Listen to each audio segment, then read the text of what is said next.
हालांकि इस परिवार का सदस्य हूं, लेकिन फिर भी मैं दूसरे स्थान से आया हूं, तो मैं आप लोगों को ये याद दिलाना चाहता हूं कि आप लोग कितने अमीर हैं।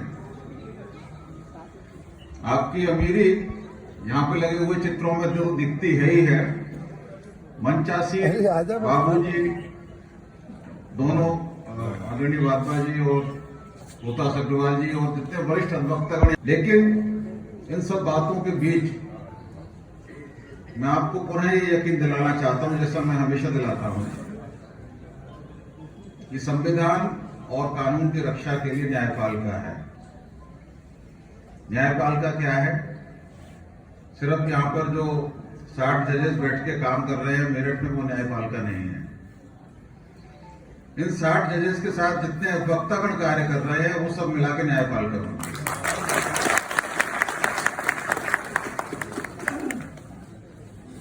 जहां तक विश्वास की बात है कि 12% विश्वास रह गया है, तो उस विश्वास को 100% लाने की जिम्मेदारी हम सभी की है। और हमें ये संकल्प लेना चाहिए कि हम इस कार्य को साथ मिलकर कंधे से कंधा मिलाकर अंजाम देंगे।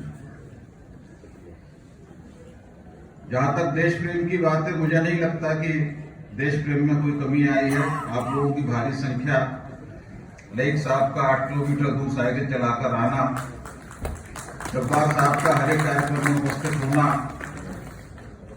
वृद्धा अधिक आयु के उपरांत भी या पैरों में कठिनाई होने के बावजूद वरिष्ठ अधिवक्तागण का यहाँ पर उपस्थित रहना, यह दर्शित करता है कि हमारे देश प्रेम के जज्बे और भावना में कोई कमी नहीं है।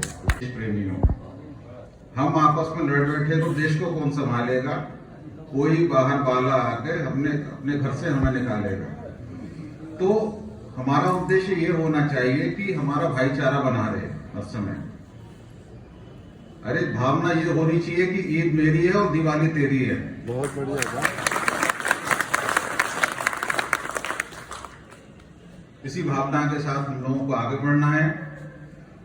जो चिंताएं व्यक्त की गई हैं उसके लिए मैं पुनः आपको यकीन दिलाता हूं, मैं कटिबद्ध हूं। जो भी समस्याएं हैं उनको समाधान ढूंढने के लिए, और उसमें आपके सहयोग की आवश्यकता भी रहेगी।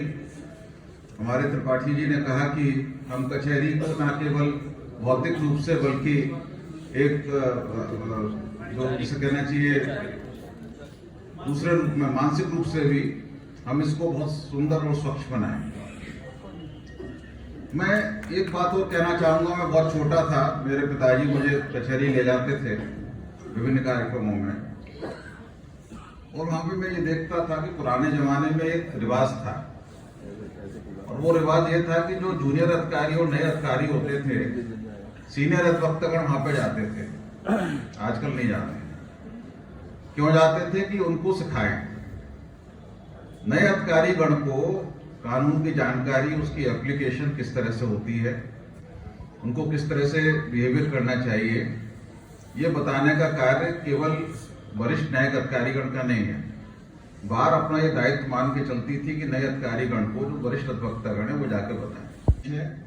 हमारे पूर्वजों ने कहा है कि हम लाए हैं इस तूफान से कश्ती निकालकर, इस देश को रखना मेरे बच्चों संभाल।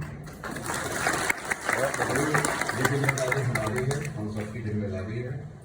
इस देश को आगे लेके जाने का दायित्व हमारा है, और हमें संकल्प लेना चाहिए समृद्ध काल में कि भारत को एक विकसित देश 2047 तक बनाने का जो लक्ष्य रखा गया है, उसके लिए हम तन मन धन से जुट के कार्य करें।